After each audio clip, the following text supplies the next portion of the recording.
Hello everyone, my name is Manuel Medina and today I will be talking about the scientific theory of endosymbiosis. Is there evidence for the theory of endosymbiosis for the origin of the eukaryotic cell? Before I talk about the theory, I want to talk about the differences between a prokaryotic cell and a eukaryotic cell. A eukaryotic cell is believed to be the evolved form of a prokaryotic cell. A prokaryotic cell is much more simpler than a eukaryotic cell, sharing some similarities such as ribosomes, cell membranes, and in some cases a cell wall. However, a eukaryotic cell has more features. It has a mitochondria, some have cytoplasm, and it has a nucleus, while a prokaryotic cell does not. This theory actually explains the origins of the mitochondria and the chloroplast. It is believed that a long time ago, there was a prokaryotic cell which went through the process of zygotosis. Zygotosis is a process in which one living organism, is engulfed by another living organism, in this case being two prokaryotic cells. One prokaryotic cell engulfed an aerobic bacterium, which is a cell that had the ability to create energy from oxygen. This later became known as the mitochondria.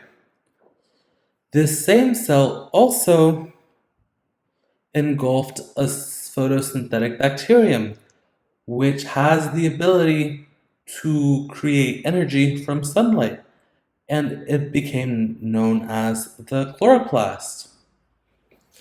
It is believed to happen in this order because all eukaryotic cells have a mitochondria, while only some have a cytoplasm, as you can see between these two.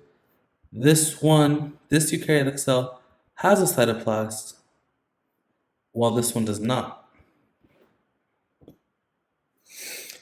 Some of the evidence that supports this theory is that the mitochondria and the cytoplasm have their own DNA, meaning that this has its own DNA, which is separate from the nucleus and the rest of this cell, which is separate from this mitochondria.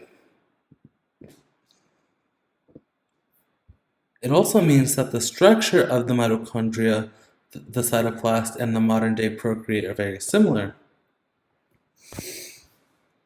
meaning the structure of this procreate is similar to the structures of this chloroplast and the structure of this mitochondria. If a eukaryotic cell loses its mitochondria or its chloroplast, it does not have the ability to remake them.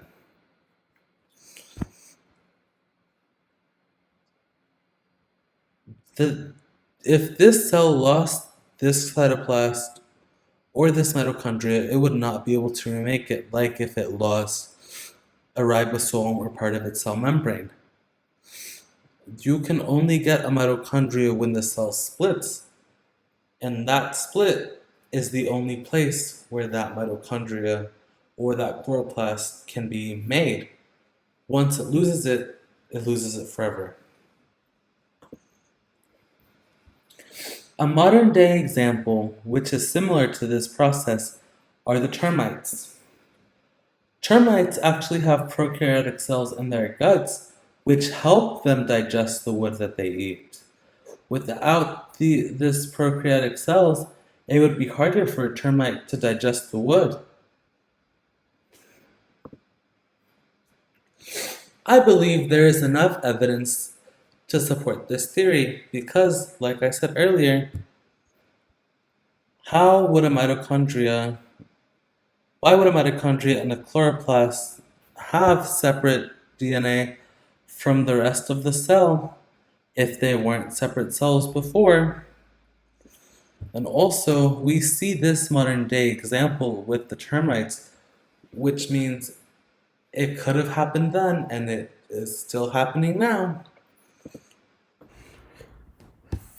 Feel free to check out my sources for more information. Thank you for your time.